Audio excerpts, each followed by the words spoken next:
이제는 편히 쉬세요. 오래 사셨잖아요. 바닷가 절벽 위 휠체어 탄 노인에게 속삭입니다. 이제 회사는 제 거예요. 노인을 버리고 돌아서 버린 사람은 다름 아닌 회장의 양아들이었어요. 위태로운 시간이 흐르던 그때 한 소년이 노인을 발견하고 달리기 시작합니다. 15살 소년은 할아버지를 구하고 70kg이 넘는 노인이 탄 휠체어를 끌고 힘들게 돌밭을 지나 허름한 폐가에 도착했어요. 그런데 소년이 옷을 갈아입는 순간 목걸이에 달린 푸른빛 돌이 보였습니다. 재벌 회장의 얼굴이 서서히 굳어갔어요. 그 돌은 회장의 기억을 50년 전으로 되돌려 놓았습니다. 봄날 인생을 찾아주셔서 감사합니다. 좋아요 한번 눌러주시고 재미있게 시청해주세요. 그럼 사연 시작하겠습니다. 청마도 해안 절벽 위로 거센 바닷바람이 몰아칩니다. 그 바람 끝에 휠체어 하나가 서 있었습니다. 바퀴 2개가 벼랑 끝 흙을 간신히 물고 있을 뿐 한 뼘만 더 밀리면 수십 미터 아래 검은 바다로 곤두박질 칠 자리였죠. 휠체어에 앉은 사람은 정인그룹의 창업주 권동수 회장이었습니다. 하반신을 쓰지 못하는 70 넘은 노인이 이 외딴 섬의 가장 위태로운 곳에 홀로 남겨져 있었던 겁니다. 그런데 이 자리는 우연이 아니었습니다. 불과 몇 분 전 권 회장의 양자이자 정인그룹 부회장인 권민혁이 직접 이 휠체어를 여기까지 밀어왔으니까요. 그것도 아버지의 팔을 부축하며 마치 효심 깊은 아들처럼 다정하게 웃으면서 말입니다. 권민혁은 절벽 가장자리에 휠체어를 세운 뒤 천천히 허리를 굽혔습니다. 그의 손에는 미리 준비해 온 듯 한쪽이 정교하게 깎여나간 돌멩이가 쥐어져 있었어요. 그는 그것을 오른쪽 앞바퀴 아래에 비스듬히 끼워 넣었습니다. 얼핏 보면 바퀴가 굴러가지 말라고 괴어놓은 것 같았지만 사실은 정반대였죠. 바람이 불어 휠체어가 조금이라도 흔들리면 돌부리가 바퀴를 타고 미끄러지며 휠체어째로 절벽 아래로 굴러 떨어지게 만드는 그야말로 죽음의 장치였습니다. 권 회장이 이를 깨달은 건 아들이 천천히 몸을 일으키며 눈을 마주쳤을 때였습니다. 그 눈빛에는 아들의 온기 같은 건 한 방울도 남아있지 않았어요. 아버지, 권민혁이 입을 열었습니다. 목소리에 감정이라곤 없었죠. 아버지, 이제 무거운 짐은 제가 지겠습니다. 아버지는 여기서 그저 조용히 쉬고 계시면 됩니다. 아무도 모르게 말입니다. 권 회장의 두 손이 휠체어 손잡이를 움켜쥐었습니다. 하반신이 마비된 몸으로 할 수 있는 것이라곤 팔에 힘을 주어 이 자리를 버티는 것뿐이었죠. 그러나 권민혁은 그 모습을 한 번 더 내려다보고는 마치 볼일을 마친 사람처럼 돌아섰습니다. 등 뒤로 아버지가 무어라 소리치는 것이 들렸을 텐데 그는 발걸음을 멈추지 않았어요. 절벽 위의 좁은 오솔길을 따라 한 발짝, 한 발짝 점점 멀어지더니 해안 능선 너머로 사라졌습니다. 그렇게 아들은 아버지를 절벽 끝에 두고 떠났습니다. 바닷바람이 또 한 차례 불어왔습니다. 바람이 불 때마다 휠체어가 미세하게 흔들렸고 바퀴 아래 돌부리에서 돌과 쇠가 맞부딪는 작은 소리가 새어나왔습니다. 권 회장은 두 팔로 바퀴를 붙들고 버텼지만 손바닥은 이미 땀으로 젖어 있었고 팔에 남은 힘이 얼마나 갈지 자신도 알 수 없었습니다. 바로 그 시각 절벽 아래 해안가에서 현우가 있었습니다. 15살 청마도 폐가에 홀로 사는 이 소녀는 오늘도 쓸만한 폐자재를 찾아 해안가를 뒤지고 있었어요. 파도에 밀려온 녹슨 철판 조각을 자루에 담고 있던 현우의 귀에 절벽 위에서 자갈이 우수수 쏟아지는 소리가 들려왔습니다. 그리고 그 사이로 사람의 신음 같은 것이 희미하게 섞여 있었죠. 현우가 고개를 들어 올려다봤습니다. 절벽 꼭대기에 바람에 흔들리는 검은 형체 하나가 보였습니다. 무엇인지 정확히 알 수는 없었지만 사람이 위험에 처해 있다는 건 본능적으로 느낄 수 있었어요. 현우는 손에 들고 있던 자루를 내팽개치고 절벽 위로 올라가는 비탈길을 향해 달리기 시작했습니다. 현우가 비탈길을 올라 절벽 위에 도착했을 때 눈앞에 펼쳐진 광경은 상상 이상이었습니다. 휠체어에 앉은 노인 한 명이 절벽 끝에서 두 팔로 바퀴를 붙들고 있었어요. 바람이 불 때마다 휠체어가 흔들렸고 앞바퀴 하나는 이미 땅을 잃고 허공 위에 걸쳐 있었습니다.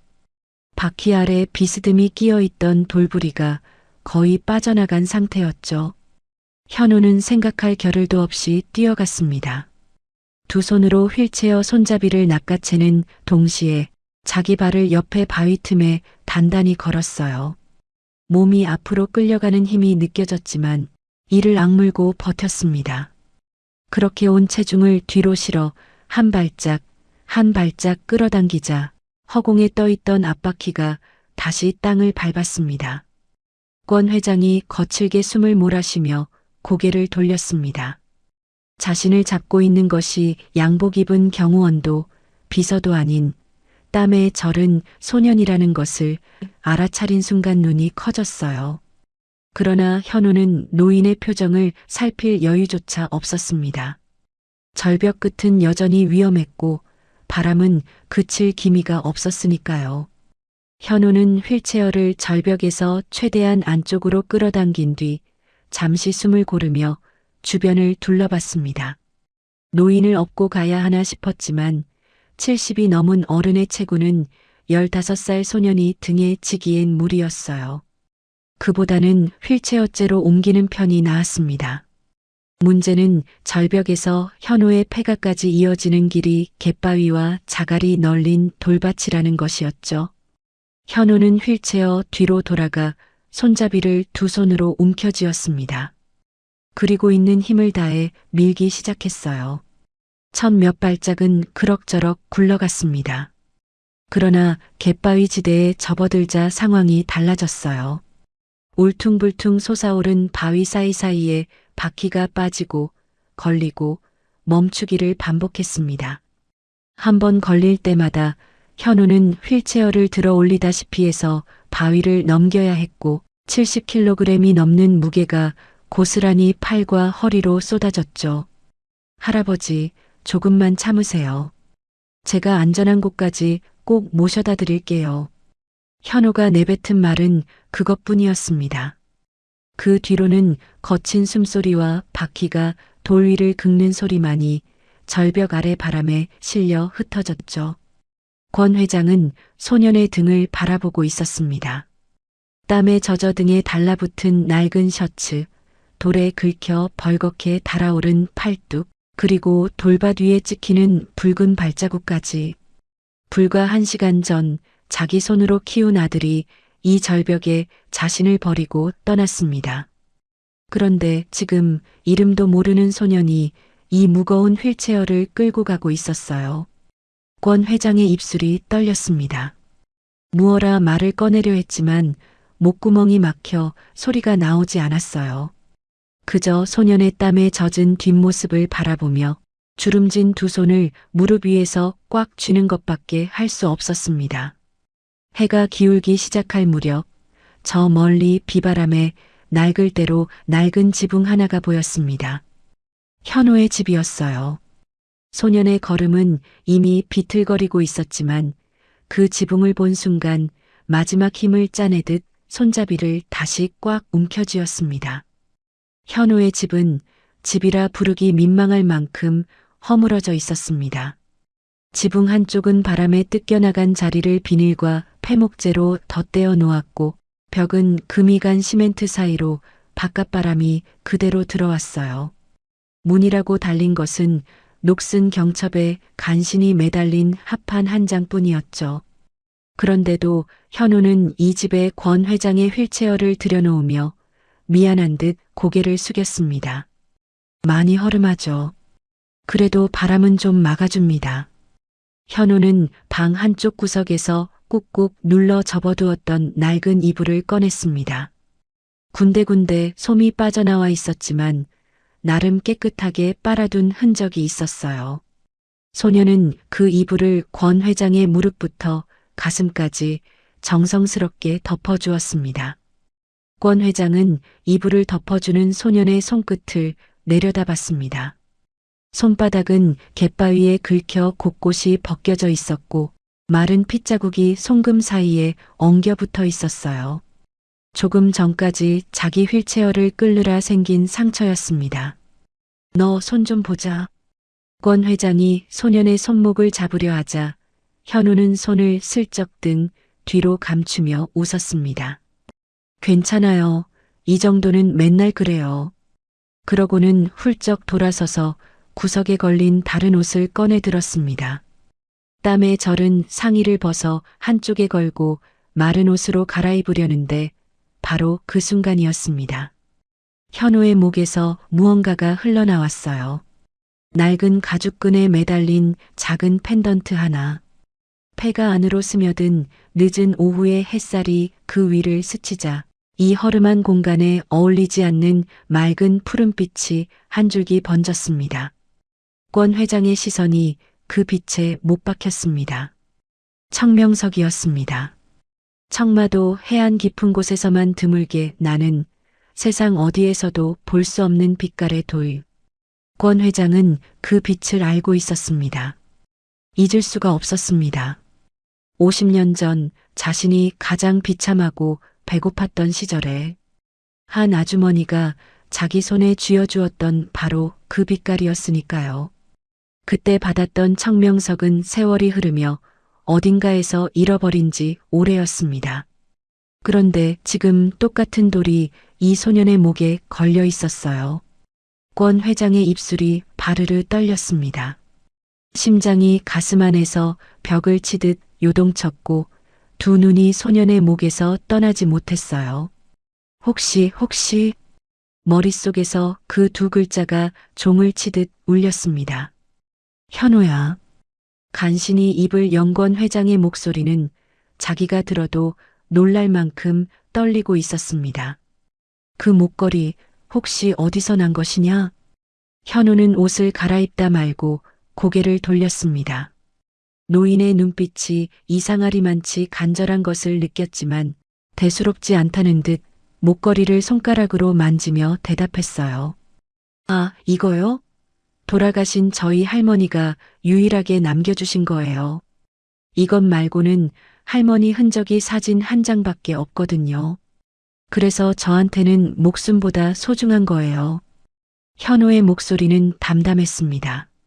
슬픔이 아니라 오래 품어온 것에 대한 익숙한 애착 같은 것이 묻어 있었죠.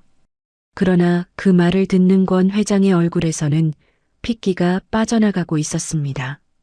돌아가신 할머니, 청마도, 청명석. 그 단어들이 하나씩 맞물릴 때마다 50년 전 묻어두었던 어떤 기억이 가슴 밑바닥에서 거세게 올라오고 있었어요. 권 회장의 시선이 다시 한번 소년의 목에 걸린 푸른 돌 위에 멈추었습니다. 해가 조금 더 기울었고 폐가 안에는 어둑한 그림자가 내려앉기 시작했지만 그 작은 청명석만은 여전히 고요하게 빛을 머금고 있었습니다. 폐가 안에 어둠이 내려앉고 있었지만 권 회장의 눈에는 아무것도 들어오지 않았습니다. 소년의 목에 걸린 청명석을 본 순간부터 그의 정신은 이미 이곳에 있지 않았어요. 50년이라는 시간의 문이 한꺼번에 열리며 모든 것이 선명하게 되살아나고 있었습니다. 모두가 배고팠던 그 시절, 동천시장 뒷골목의 허름한 국밥집 앞으로 말입니다. 그때 권동수는 20을 갓 넘긴 청년이었습니다. 고향에서 쫓기듯 올라온 서울에는 그를 받아줄 곳이 어디에도 없었어요. 공사판을 전전하다 다리를 다쳤고 일자리를 잃은 뒤로는 하루 한 끼조차 해결하기 어려운 날들이 이어졌습니다. 사흘째 입에 물 한 모금 외에는 아무것도 넣지 못한 날, 청년 권동수는 동천시장 골목을 비틀거리며 걷고 있었습니다. 다리에 힘이 풀린 건 국밥집 문턱 앞에서였어요. 가게 안에서 흘러나오는 된장 끓는 냄새와 밥 짓는 김이 코끝을 스치자 버텨오던 몸이 한꺼번에 무너져 내렸습니다. 무릎이 먼저 접히고 두 손이 문턱을 짚었지만 그것도 잠깐 그대로 고꾸라지듯 엎드려 버린 것이죠. 의식이 아득해지는 가운데 바닥에 찬 시멘트 감촉만이 볼에 닿아왔고 가게 안에서 그릇 부딪히는 소리가 멀어지듯 울렸습니다. 그때 누군가의 발소리가 다가왔어요. 앞치마를 두른 젊은 여자가 가게 안에서 뛰어나왔습니다. 국밥집 아주머니였어요. 땅바닥에 엎드린 청년의 어깨를 두 손으로 잡고 일으켜 세우더니 부축해서 가게 안구석 자리로 데려갔습니다. 청년의 갈라진 입술과 움푹 들어간 볼을 보면서도 인상 한번 쓰지 않았어요. 오히려 급하게 부엌으로 들어가 금세 김이 모락모락 피어오르는 국밥 한 그릇을 들고 나왔습니다. 뚝배기 안에는 뽀얀 국물 위로 파가 송송 떠 있었고 밥알이 국물을 머금어 부드럽게 퍼져 있었어요. 사흘을 굶은 청년의 코끝에 그 냄새가 닿았을 때 두 눈에서 저도 모르게 뜨거운 것이 흘러내렸습니다. 총각, 일단 먹고 기운 차려. 배고프면 언제든 오게. 아주머니는 그 한마디를 건네고는 자기 할 일이 있다는 듯 담담하게 부엌으로 돌아갔습니다. 돈이 있느냐, 어디서 왔느냐, 왜 이 꼴이 됐느냐, 그런 것은 묻지 않았어요. 배고픈 사람 앞에 밥을 놓아주는 것, 그것이 그 아주머니에게는 너무나 당연한 일이라는 듯이 말입니다. 청년 권동수는 떨리는 손으로 수저를 들었습니다. 국물을 한 숟가락 떠서 입에 넣는 순간 온몸으로 뜨거운 것이 번져나갔어요. 위장이 놀라 쥐어짜듯 아팠지만 그 고통마저도 살아있다는 증거 같았습니다. 눈물이 국밥 위로 뚝뚝 떨어졌지만 수저를 멈출 수 없었어요. 고개를 들자 부엌 안에서 다른 손님 국밥을 푸고 있던 아주머니와 눈이 마주쳤어요. 아주머니는 아무 말 없이 살짝 웃기만 했습니다. 그 웃음 한 번이 말 한마디보다 깊었습니다. 그날 이후로 청년 권동수는 그 국밥집을 찾아갔습니다. 하루도 빠짐없이 매일. 아주머니는 한 번도 거절하지 않았어요. 늘 같은 자리에 뚝배기를 내어놓았고 밥 아래에는 언제나 고기 몇 점이 몰래 숨겨져 있었습니다. 비가 오는 날에도 손님이 없어 장사가 안 되는 날에도 아주머니의 국밥은 늘 그 자리에 있었죠. 돈을 갚겠다고 하면 손을 내저었고 고맙다고 하면 도리어 민망한 표정을 지었습니다. 그저 밥을 먹이는 것, 그것만이 아주머니가 세상에 건네는 방식이었어요. 그 국밥이 아니었다면 청년 권동수는 그 겨울을 넘기지 못했을 겁니다. 그리고 그 국밥이 아니었다면 정인그룹이라는 이름은 이 세상에 존재하지 않았을 겁니다. 회상에서 돌아온 권 회장의 눈에 다시 폐가의 천장이 들어왔습니다. 낡은 벽, 금간 시멘트, 그리고 자기 앞에 앉아 상처난 손바닥을 대충 옷자락에 닦고 있는 소년. 50년 전의 국밥집과 지금 이 폐가 사이에 놓인 시간이 너무 멀고도 아득했지만 소년의 목에 걸린 청명석만은 그 모든 시간을 꿰뚫고 여기까지 와 있었습니다. 권 회장이 입을 열었습니다. 목소리가 제대로 나오지 않아 두 번을 삼키고서야 겨우 한마디가 흘러나왔어요. 현우야, 너희 할머니는 어떤 분이셨니? 현우는 손을 닦던 동작을 멈추고 고개를 들었습니다. 노인의 눈빛이 아까와는 달랐어요. 청명석을 보았을 때의 그 놀란 표정이 아니라 무언가를 애타게 확인하고 싶어 하는 사람의 눈이었습니다. 현우는 잠시 가만히 있다가 천천히 일어나 방 한쪽 구석으로 걸어갔어요. 낡은 나무 상자 안에서 현우가 꺼낸 것은 정성스럽게 접혀있는 얇은 종이 한 장이었습니다. 펴는 손끝이 조심스러웠어요. 접힌 자리가 너무 여러 번 펴고 접혀서 종이가 실처럼 약해져 있었거든요. 그만큼 이 소년이 이것을 얼마나 자주 꺼내 보았는지 알 수 있었습니다. 사진이었습니다. 빛이 발해 누렇게 변한 흑백 사진 한 장. 그 안에 한 여인이 서 있었어요. 뒤로는 나무 간판에 청마 국밥집이라는 글씨가 보였고 여인은 앞치마를 두른 채 간판 아래에서 웃고 있었습니다. 환하게, 인자하게, 마치 세상 누구에게든 밥 한 그릇쯤은 내어줄 수 있다는 듯이 현우가 사진을 권 회장 앞으로 조심스럽게 내밀었습니다. 이분이 저희 할머니예요. 저는 할머니 얼굴을 이 사진으로밖에 몰라요. 어릴 때 돌아가셔서 기억이 거의 없거든요. 그래도 동네 어른들이 그러셨어요. 할머니가 참 마음이 넓은 분이었다고, 배고픈 사람 못 본 척을 못하는 분이었다고. 현우는 거기까지 말하고 사진을 내려다보며 작게 웃었습니다. 이 사진이랑 이 목걸이가 할머니의 전부예요. 그래서 둘 다 목숨처럼 아끼는 거예요. 권 회장은 사진을 받아들었습니다. 두 손이 떨려서 사진이 바르르 흔들렸습니다. 50년이라는 세월 때문에 빛이 바래고 모서리가 닳았지만 사진 속 여인의 얼굴은 분명했어요. 국밥집 안구석 자리에 뚝배기를 내어놓으며 총각, 일단 먹고 기운 차려라고 말하던 그 젊은 아주머니. 밥 아래 고기를 몰래 숨겨놓고 부엌에서 아무 말 없이 웃어 보이던 그 사람. 평생을 잊지 못한 그 은인의 얼굴이 지금 자기 손안에 있었습니다. 권 회장의 입술이 벌어졌지만 소리가 나오지 않았어요. 턱이 떨리고 목이 막혀 숨 쉬는 것조차 쉽지 않았습니다. 사진을 쥔 손가락에 힘이 들어가자 빛바랜 종이가 구겨질 듯 휘었고 그제야 권 회장은 간신히 한 손을 뻗어 소년의 손을 잡았습니다. 현우는 놀라서 가만히 있었어요. 노인의 손이 뜨거웠고 그 안에서 전해지는 떨림이 온몸을 잡고 흔드는 것 같았습니다.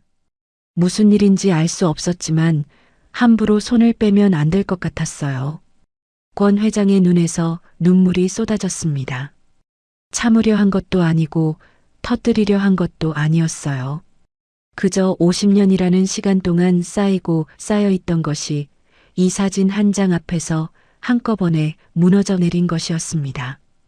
주름 깊은 얼굴 위로 굵은 눈물이 흘러내렸고 그 울음은 곧 소리가 되어 허름한 폐가 안을 가득 채웠습니다.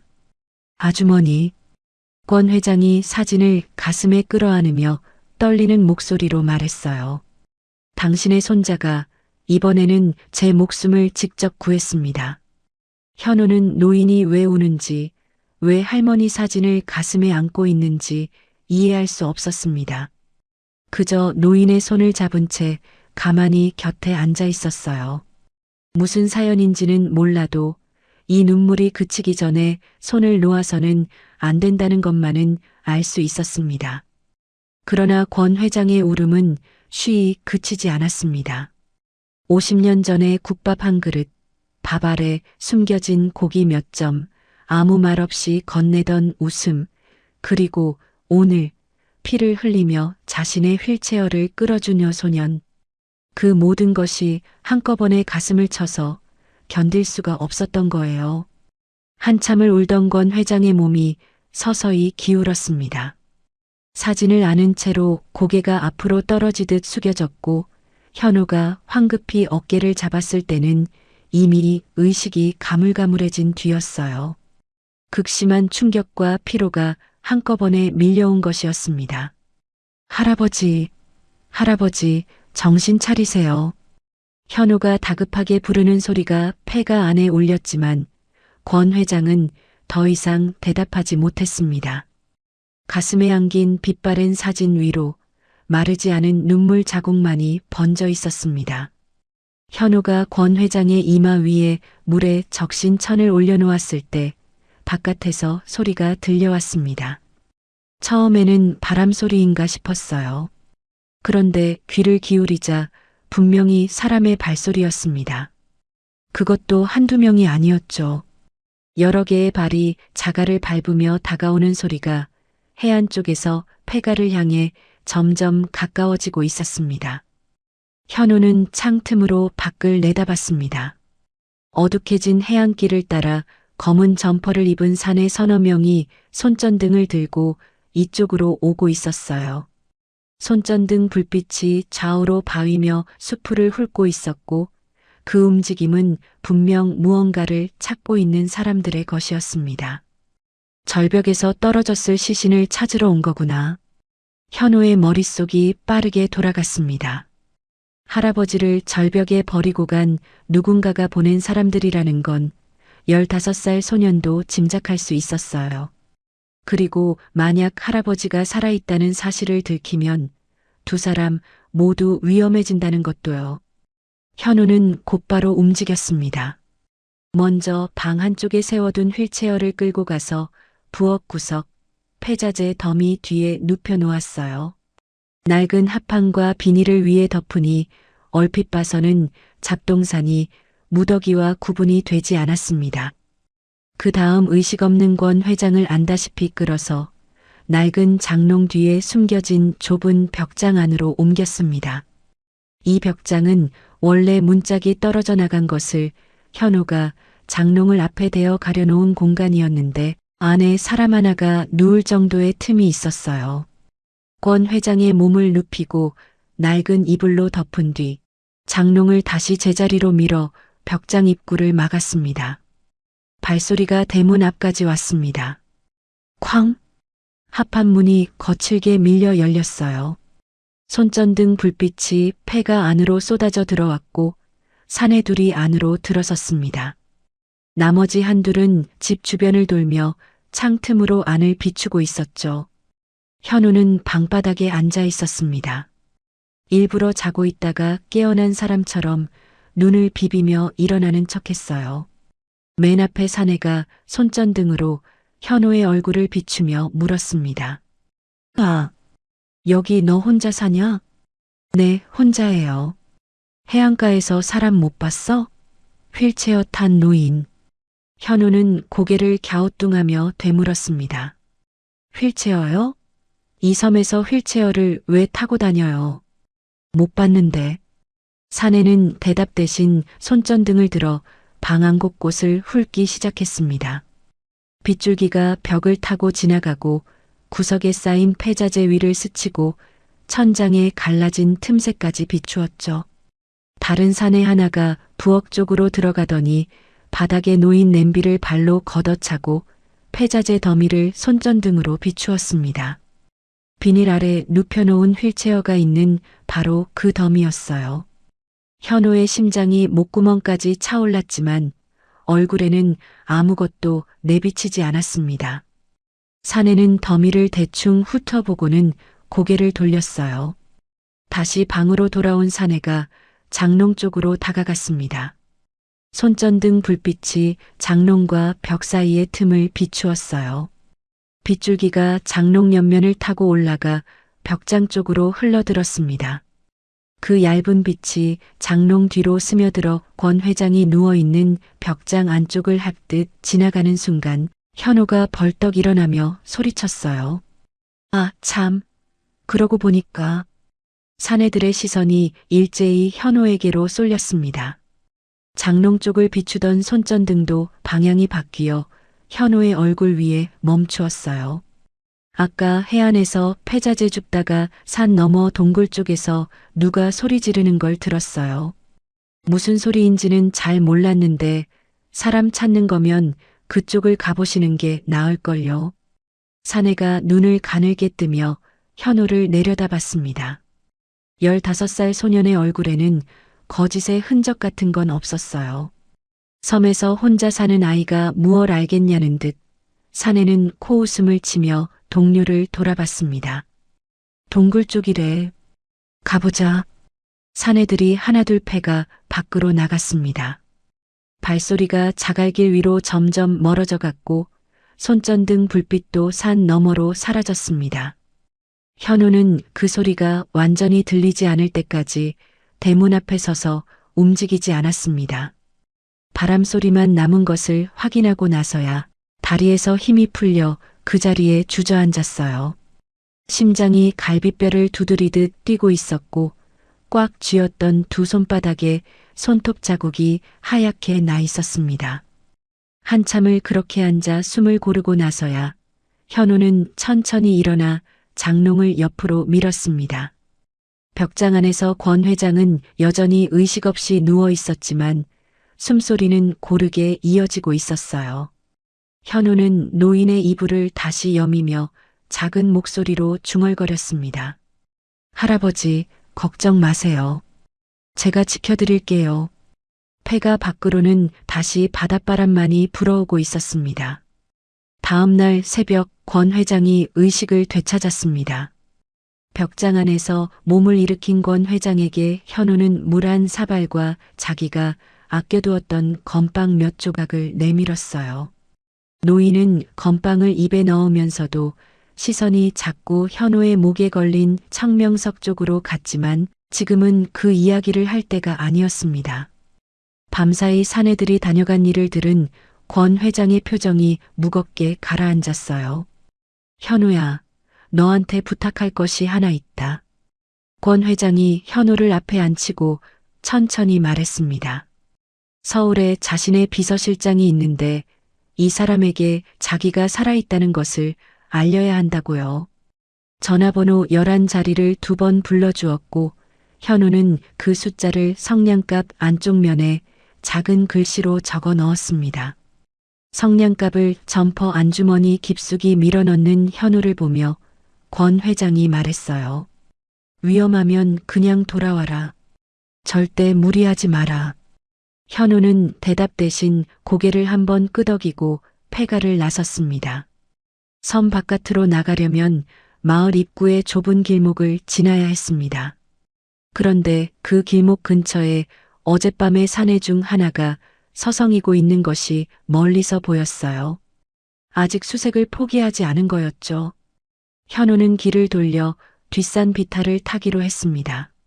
집 뒤편에 걸어둔 낡은 점퍼를 껴입고 등에는 풀 묶음이 든 망태를 걸쳤어요. 섬에서 약초를 캐러 다니는 주민들이 흔히 하는 차림이었습니다. 누가 봐도 이른 아침에 산으로 올라가는 약초꾼 소년이었죠. 비탈길은 험했지만 현우에게는 익숙한 길이었습니다. 어릴 때부터 이 산을 오르내리며 약초도 캐고 열매도 따던 곳이니까요. 숲을 사이로 몸을 낮추어 능선을 넘고 반대편 해안으로 내려가 선착장과 떨어진 작은 포구에서 읍내로 가는 연락선을 탔습니다. 약초꾼 차림의 소년에게 눈길을 주는 사람은 아무도 없었어요. 읍내에 도착한 현우는 곧장 시외버스 정류장역 공중전화로 향했습니다.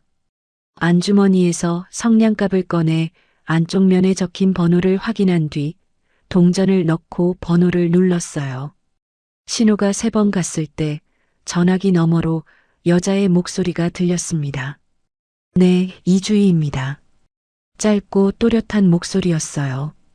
현우는 권 회장이 시킨 대로 말했습니다. 이주희 실장님이시죠? 저는 청마도에 사는 현우라고 합니다. 권 회장님이 살아계십니다.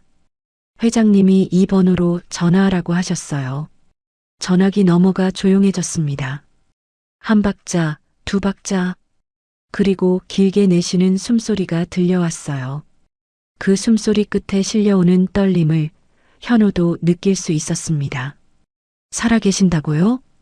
이주희의 목소리가 달라져 있었습니다. 또렷하던 어조가 흔들리고 있었어요.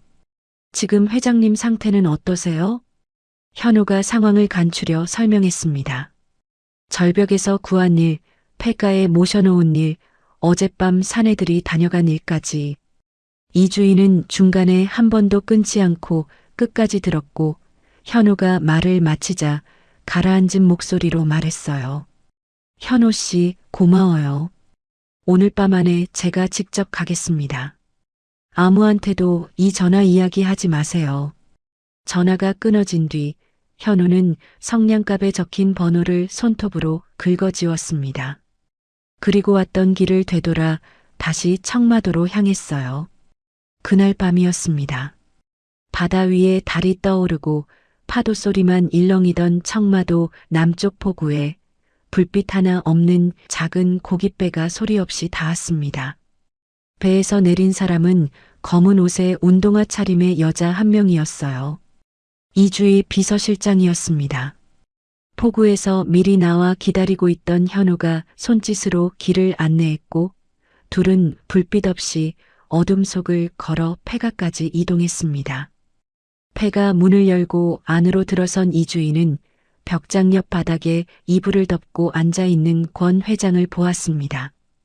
희미한 촛불 아래에서도 노인의 얼굴이 수척해져 있다는 것이 한눈에 들어왔어요. 이주희는 몇 발짝 다가가다가 그 자리에 멈추었습니다. 입술을 꽉 다물고 있었지만 눈가가 붉어지는 것은 숨길 수 없었어요. 권 회장이 먼저 입을 열었습니다. 주희야, 내가 이 꼴이다. 이주희가 무릎을 꿇으며 노인의 손을 잡았습니다. 살아계셔서 다행입니다, 회장님. 그 한마디에 실린 무게가 긴 말보다 깊었습니다. 이주희는 잠시 고개를 숙이고 있다가 숨을 고른 뒤 현우를 돌아보았어요. 현우 씨, 회장님을 살려주셨다고 들었습니다. 이 은혜는 평생 잊지 않겠습니다. 현우는 손을 내저으며 괜찮다는 듯 웃었지만 이주희의 표정은 의례적인 인사를 하는 사람의 것이 아니었습니다. 눈빛에 진심이 담겨 있었어요. 감사 인사가 끝나자 이주희의 얼굴에서 감정이 거쳐나갔습니다. 비서실장의 표정으로 돌아간 것이었죠. 촛불 앞에 앉은 이주희가 낮은 목소리로 서울 상황을 보고하기 시작했습니다. 권민혁은 이미 권 회장이 실종되었다는 소식을 언론에 흘렸고 사고사로 방향을 잡아 수습하는 중이었습니다. 이사회를 긴급 소집하여 자신이 회장직을 승계하는 절차를 밟고 있었고 이르면 보름 안에 취임식을 강행할 계획이라고 했어요. 바깥 세상에서는 이미 권동수 회장이 죽은 것으로 굳어져 가고 있었습니다. 권 회장의 눈이 좁아졌습니다. 증거가 필요하다. 이주희가 고개를 끄덕였어요. 박철호 팀장을 생각하고 있습니다. 그날 청마도에 동행했던 전직 경호팀장이에요. 지금 회사에서 잘렸고 매일 술로 밤을 보내고 있다고 합니다. 양심의 가책을 느끼고 있는 게 분명합니다. 권 회장이 잠시 침묵했습니다. 박철호, 자기 곁에서 10년을 일한 사람이었죠. 그 사람마저 민혁의 편에 섰다는 사실이 가슴 한쪽을 무겁게 눌렀지만 지금 중요한 건 그 사람의 양심이 아직 살아있느냐는 것이었습니다. 박 팀장 차에 블랙박스가 있었을 거다. 그날 차를 절벽 근처에 세워두었으니 민혁이가 한 짓이 찍혀 있을 수 있다. 이주희의 눈빛이 달라졌습니다. 블랙박스? 영상이 남아있다면 그것이야말로 뒤집을 수 없는 증거가 되는 거였죠. 제가 박 팀장을 만나보겠습니다. 이주희가 단호하게 말했고 권 회장은 고개를 끄덕였습니다. 폐가 밖으로 바닷바람이 불어오고 촛불이 한번 흔들렸습니다. 이 허름한 방 안에서 세 사람의 반격이 조용히 시작되고 있었습니다. 이주희가 박철호의 행방을 알아내는 데는 하루가 채 걸리지 않았습니다. 권민혁의 일이 끝난 뒤 회사에서 잘려나간 박 팀장은 청마도에서 연락선으로 2시간 거리인 해문읍의 허름한 여인숙에 틀어박혀 있었어요. 낮부터 술을 마시고 밤에는 잠을 이루지 못해 또 술을 마시는 생활이 며칠째 이어지고 있다는 것이 이주희가 파악한 정보였습니다. 이주희는 처음에 자신이 직접 박 팀장을 만나려 했습니다. 그러나 권 회장이 고개를 저었어요. 네가 가면 박 팀장은 입을 다물 거다. 비서실장이 찾아왔다는 건 회사 문제라는 뜻이니까. 그 사람은 지금 회사가 아니라 자기 양심 때문에 무너지고 있는 거야. 그 말을 옆에서 듣고 있던 현우가 조용히 입을 열었습니다. 제가 가볼게요. 권 회장과 이주희가 동시에 현우를 바라봤어요. 이주희가 먼저 난색을 보였습니다. 아이를 위험한 곳에 보낼 수 없다는 것이었죠. 그러나 현우는 물러서지 않았어요. 아저씨가 나쁜 짓에 끌려간 사람이라면 저 같은 애가 찾아가는 게 덜 무섭잖아요. 비서실장님이 가시면 아저씨는 겁부터 먹을 거예요. 권 회장이 한참 동안 소년의 얼굴을 들여다보았습니다. 그리고 천천히 고개를 끄덕였어요. 이튿날 아침 현우는 다시 읍내로 향했습니다. 이주희가 알려준 여인숙 주소를 손등에 적고 연락선을 타고 해문읍에 도착한 것은 점심 무렵이었어요. 여인숙은 항구 뒷골목에 있었습니다.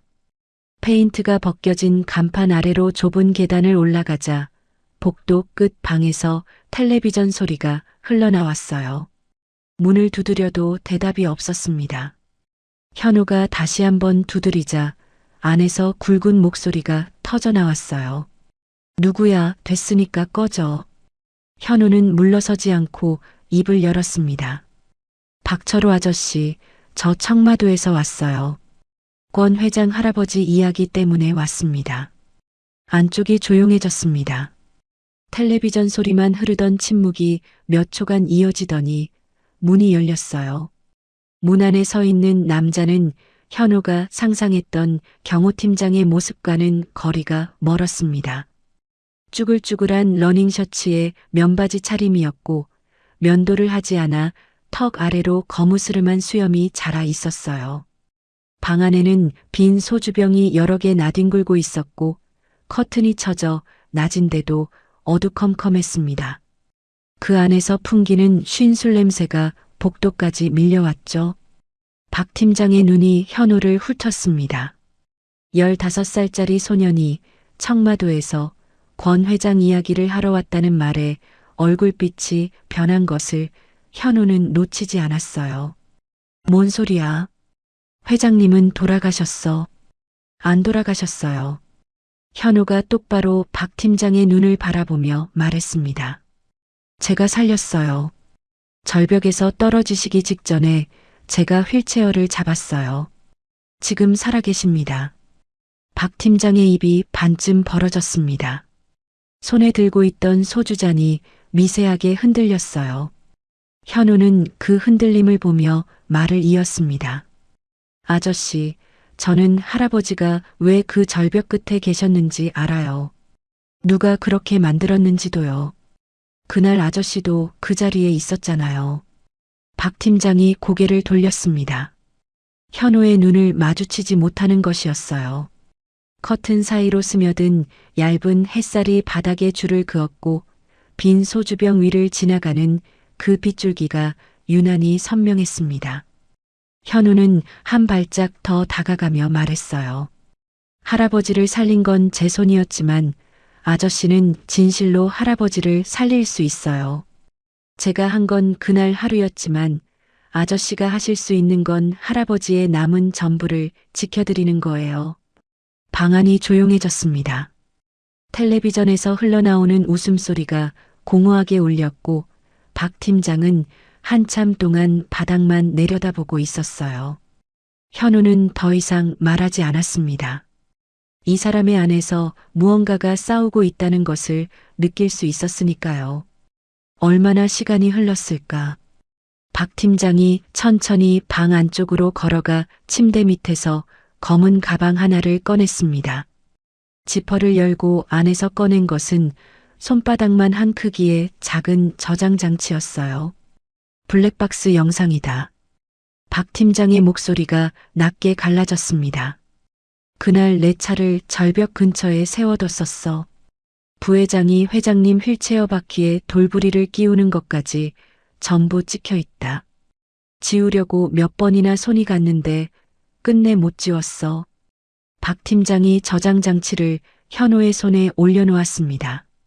작은 장치였지만 그 안에 담긴 것의 무게는 현우의 손바닥 위에서 묵직하게 느껴졌어요. 꼬마야, 나도 같이 죽을 각오를 해야 하는 건 알고 있다.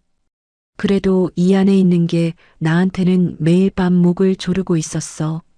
가져가라.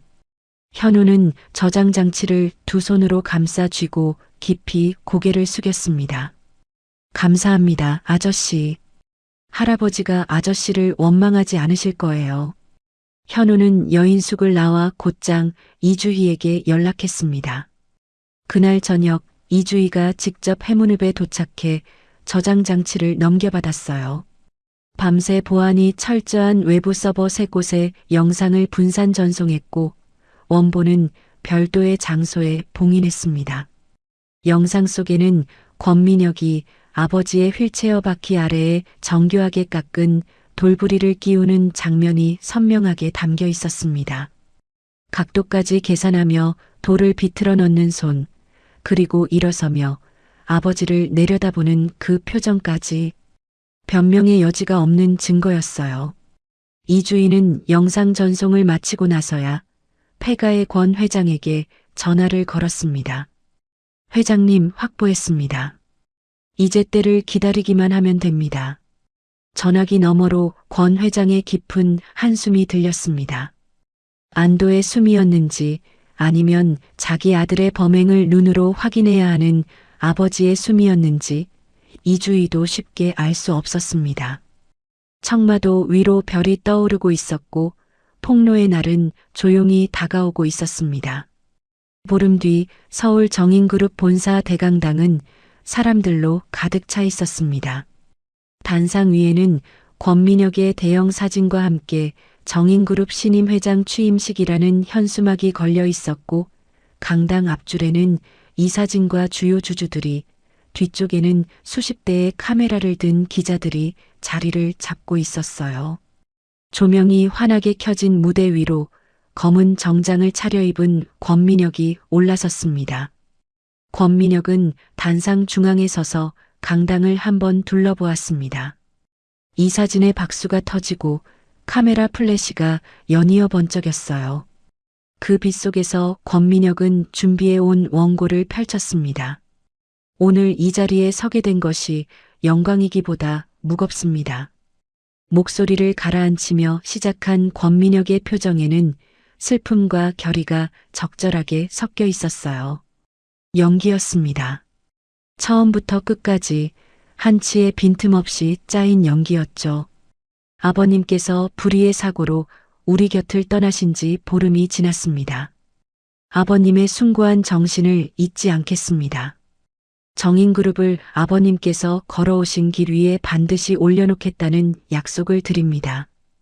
고개를 숙이는 권민혁을 향해 다시 한번 박수가 쏟아졌습니다. 기자들의 카메라가 일제히 그 숙인 고개를 향해 셔터를 눌렀어요. 바로 그 순간이었습니다. 강당 뒤쪽의 대형 문이 활짝 열렸습니다. 문 사이로 들어온 것은 햇살이었고 그 빛을 등지고 서 있는 형체 하나가 서서히 모습을 드러냈어요. 휠체어였습니다. 그리고 그 휠체어에 앉아 있는 사람은 보름 전 이 세상을 떠났다고 모두가 믿고 있던 권동수 회장이었습니다. 휠체어 뒤에서 손잡이를 잡고 있는 것은 정장도 아니고 양복도 아닌 깨끗하게 빨아입은 흰 셔츠 차림의 소년이었어요. 현우였습니다. 청마도 절벽에서 이 휠체어를 끌며 피를 흘리던 그 소년이 지금은 등을 곧게 편 채 당당하게 휠체어를 밀며 강당 한복판으로 들어오고 있었습니다. 강당이 얼어붙었습니다.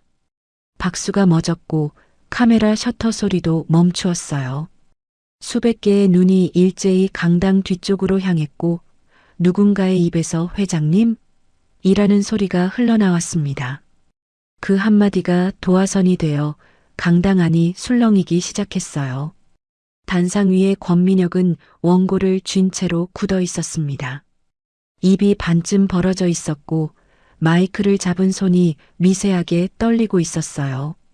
죽었어야 할 사람이 살아서 자기 앞에 나타난 것이었습니다. 권 회장이 강당 중앙 통로를 지나 단상 앞까지 다다랐을 때 입을 열었습니다. 마이크가 없었지만 조용해진 강당 안에서 그 목소리는 끝자리까지 또렷하게 울렸어요. 미녀가, 네가 나를 무너뜨릴 거라 생각했느냐? 진실은 파도에 씻겨 내려가지 않는 법이다. 내가 바로 그 증거로 여기 서 있다. 그 한마디에 강당의 공기가 바뀌었습니다. 기자들이 벌떡 일어나 카메라를 들었고 주주들의 시선이 단상 위의 권민혁과 단상 아래의 권 회장 사이를 오갔어요. 권 회장이 현호 쪽으로 고개를 돌렸습니다. 현호가 작게 고개를 끄덕이자 이주희가 강당 측면의 기술 부스에서 준비된 신호를 보냈어요. 단상 뒤에 걸려있던 대형 스크린이 켜졌습니다. 화면에 영상이 재생되기 시작했습니다. 청마도 해안 절벽. 차량 블랙박스에 찍힌 화면 속에서 권민혁이 아버지의 휠체어를 절벽 끝으로 밀어가고 있었어요. 그리고 허리를 굽혀 바퀴 아래에 돌부리를 끼워 넣는 장면이 선명하게 이어졌습니다. 각도를 재듯 돌을 비틀어 넣는 손, 일어서며 아버지를 내려다보는 표정, 그리고 냉정하게 돌아서서 걸어가는 뒷모습까지 한 장면도 빠짐없이 흔들림 없이 찍혀 있었어요. 강당이 소란으로 뒤집혔습니다. 주주들이 자리에서 일어났고 기자들의 카메라가 쉴 새 없이 스크린과 권민혁을 번갈아 비추었어요. 누군가가 저게 사실이냐고 소리쳤고 여기저기서 탄식과 고함이 터져나왔습니다. 단상 위의 권민혁은 한 발짝 뒤로 물러섰습니다. 원고가 손에서 미끄러져 바닥에 떨어졌지만 죽지 않았어요. 입을 열어 무언가 말하려 했지만 스크린 속 자기 자신의 모습이 강당 전체를 채우고 있는 앞에서 어떤 변명도 나오지 않았습니다. 강당 뒤쪽에서 대기하고 있던 경찰들이 움직였습니다. 이주희가 사전에 수사기관에 영상을 제출하고 체포영장을 확보해 둔 것이었어요. 경찰 2명이 단상 위로 올라가 권민혁의 양팔을 잡았습니다. 권민혁 씨 살인미수 혐의로 체포합니다. 권민혁의 다리에서 힘이 빠지는 것이 보였습니다. 양쪽 팔을 잡힌 채 단상에서 끌려 내려오는 그의 얼굴에는 불과 몇 분 전 추모사를 낭독하던 비장한 표정 따위는 남아있지 않았어요. 기자들의 질문이 사방에서 쏟아졌지만 권민혁은 한마디도 대답하지 못한 채 강당 밖으로 연행되었습니다. 기자들이 휠체어 앞으로 몰려들었습니다. 마이크와 카메라가 벽처럼 둘러싸였고 질문들이 빗발쳤어요. 그 소란 속에서 권 회장은 옆에 서 있는 현호의 손을 잡았습니다. 소녀는 수백 개의 카메라 앞에서도 위축되지 않고 할아버지의 손을 꼭 잡은 채 곁을 지키고 있었어요. 권 회장이 기자들을 향해 말했습니다. 오늘은 여기까지만 하겠소. 자세한 이야기는 추후에 하겠지만 한 가지만 말하겠소. 강당이 조용해졌습니다. 내가 이 자리에 살아 돌아올 수 있었던 건 이 아이 덕분이요. 권 회장이 현호의 손을 들어 올렸습니다. 카메라 플래시가 터졌고 소년의 얼굴이 수백 개의 화면에 동시에 비추어졌어요. 현호는 어디를 봐야 할지 몰라 살짝 당황한 표정이었지만 잡은 손만은 놓지 않았습니다. 취임식 사건 이후 세상이 뒤집혔습니다. 권민혁의 살인미수 혐의는 블랙박스 영상과 박철호 전 경호팀장의 자수로 명백하게 입증되었고 재판은 빠르게 진행되었어요. 한때 정인그룹의 부회장이었던 사람은 법정 피고인석에 앉았고 그 자리에서 고개 한번 들지 못했습니다. 권 회장을 절벽 끝에 버리고 떠나던 그 당당한 걸음은 어디에도 남아있지 않았죠. 언론은 연일 청마도의 이야기를 보도했습니다. 절벽 끝에서 노인을 구한 15살 고아 소년, 피를 흘리며 휠체어를 끌고 돌밭을 건넌 밤 추격대 앞에서 노인을 숨기고 홀로 버텨낸 폐가의 하룻밤. 기자들은 앞다투어 현호의 이름을 썼고 사람들은 그 이야기에 눈물을 쏟았어요. 그러나 사람들이 정말로 울었던 건 그 다음 이야기를 알게 되었을 때였습니다. 권 회장이 기자회견을 열었습니다. 휠체어에 앉은 노인의 옆에 현우가 서 있었고 수백 대의 카메라가 두 사람을 비추고 있었어요. 권 회장은 카메라를 향해 천천히 말하기 시작했습니다. 50년 전 이야기였습니다. 사흘을 굶고 국밥집 문턱에 쓰러졌던 청년 시절, 아무 조건 없이 밥을 내어주고 수저 아래 몰래 고기를 숨겨주던 한 아주머니의 이야기. 그 아주머니가 건네준 청명석 목걸이 이야기. 그리고 50년이 지난 어느 날 그 아주머니의 손자가 절벽 끝에서 자기 목숨을 구해주었다는 이야기. 권 회장이 현우의 어깨에 손을 올리며 말했습니다. 이 아이가 50년 전 국밥집 아주머니의 손자이자 나를 살린 진정한 영웅입니다. 강당이 조용해졌습니다. 기자들 사이에서 훌쩍이는 소리가 들려왔고 카메라 뒤에서 눈가를 닦는 손이 여기저기 보였어요. 현우는 옆에서 고개를 살짝 숙이고 있었습니다. 수백 대의 카메라 앞이 어색했던 것이 아니라 할머니 이야기가 나오자 코끝이 시큰해진 것이었죠. 그로부터 얼마 뒤 권 회장은 현우를 정식 가족으로 받아들였습니다. 법적 절차가 마무리된 날 권 회장은 현우를 데리고 처음으로 자기 집에 들어섰어요. 넓은 거실, 높은 천장, 창 밖으로 보이는 정원. 현우는 현관 앞에서 한참 동안 신발을 벗지 못하고 서 있었습니다. 이렇게 큰 집에 들어가 본 적이 없었으니까요. 권 회장이 뒤에서 웃으며 말했어요. 뭘 그렇게 서 있니? 네 집이다, 들어와. 현우가 겨우 한 발짝을 내디뎠을 때 거실 한쪽 벽에 걸린 액자가 눈에 들어왔습니다. 빛바랜 흑백 사진 한 장이 새 액자 안에 단정하게 모셔져 있었어요. 청마 국밥집 간판 아래에서 인자하게 웃고 있는 할머니의 사진이었습니다. 현우가 품 안에서 꺼내 보여주었던 바로 그 사진을 복원하여 액자에 넣은 것이었죠. 현우의 발이 멈추었습니다. 사진 속 할머니의 웃는 얼굴을 한참 동안 올려다보다가 소녀는 아무 말 없이 고개를 숙였어요. 어깨가 작게 흔들리고 있었지만 소리는 내지 않았습니다. 권 회장도 말없이 소년의 곁에서 그 사진을 바라보았어요. 두 사람 사이에 말은 없었지만 그 침묵 안에 50년의 시간이 고스란히 담겨 있었습니다. 청마도에도 변화가 찾아왔습니다. 현우가 홀로 살던 허름한 폐가는 철거되었고 그 자리에 새 건물이 올라갔어요. 건물 입구에는 정의 집이라는 이름이 새겨졌습니다. 은인 할머니를 기리는 기념관이자 부모 없이 자라는 아이들을 위한 장학재단의 본거지였어요.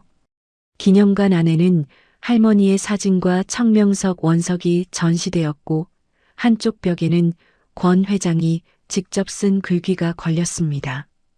배고픈 이에게 건넨 밥 한 그릇이 50년 뒤 한 사람의 목숨으로 돌아왔습니다. 개관식 날 현우는 기념관 앞에 한참 동안 서 있었어요. 폐자재를 줍던 해안가가 보였고 할머니의 국밥집이 있었을 자리가 느껴졌습니다. 이 섬에서 혼자 버티던 날들이 어제 같았는데 지금 이 자리에 할머니의 이름을 건 집이 서 있다는 것이 현우에게는 꿈처럼 느껴졌어요. 어느 따뜻한 오후였습니다. 정인그룹 저택의 정원에는 봄볕이 내려앉아 있었고 이름 모를 꽃들이 산책로 양옆으로 피어 있었어요. 현우가 휠체어를 밀고 정원을 걷고 있었습니다. 바퀴 아래로 부드러운 흙길이 이어졌고 꽃향기가 바람에 실려왔죠. 청마도의 울퉁불퉁한 돌밭과는 다른 길이었습니다. 아프지 않은 길, 피가 나지 않는 길이었어요. 권 회장이 정원의 벚나무 아래에서 현우에게 멈추라고 했습니다. 나뭇가지 사이로 쏟아지는 햇살을 올려다보며 노인이 조용히 입을 열었어요. 50년 전 아주머니가 준 밥 한 그릇이 너라는 축복으로 돌아왔구나. 현우는 휠체어 손잡이를 잡은 채 할아버지의 뒷모습을 내려다보았습니다. 그리고 환하게 웃으며 대답했어요. 이제 제가 할아버지의 가장 튼튼한 다리가 되어 드릴게요. 벚나무 위로 바람이 한 줄기 불어왔고 꽃잎 몇 장이 두 사람의 어깨 위로 내려앉았습니다. 권 회장은 아무 말 없이 소년의 손등을 가만히 토닥였고 현우는 다시 천천히 휠체어를 밀기 시작했어요.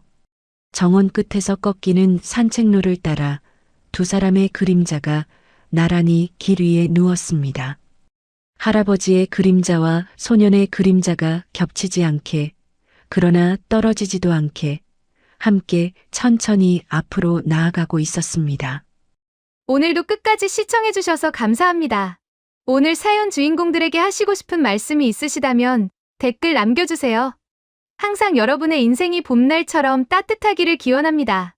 봄날 인생이었습니다.